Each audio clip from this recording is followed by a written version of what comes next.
Et partons à Phnom Penh retrouver notre correspondante Juliette Buchez. Alors il est sur place, Juliette, un peu plus de 16 heures à Phnom Penh. Le vote vient de s'achever. Y a-t-il eu du monde dans les bureaux de vote malgré un résultat, donc on vient de l'entendre, couru d'avance a priori? Oui, tout à fait. Les électeurs cambodgiens ont été nombreux à se rendre aux urnes. Le taux de participation est estimé à 80% à la clôture du scrutin.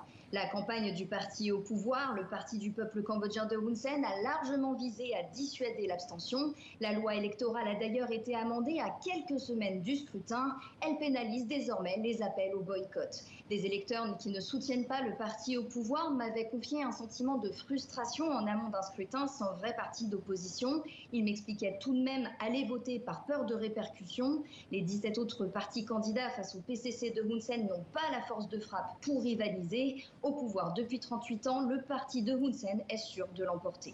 Alors effectivement, on comprend que cette élection est acquise à Hun Sen, mais paradoxalement, Juliette, est-ce que les indices d'une potentielle transition se multiplient de plus en plus ?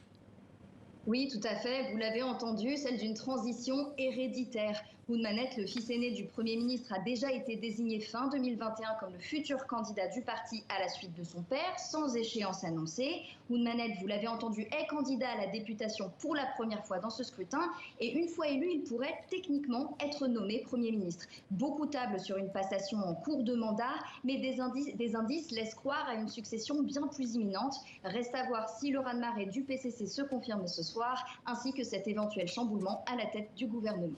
Merci beaucoup, Juliette Buchez.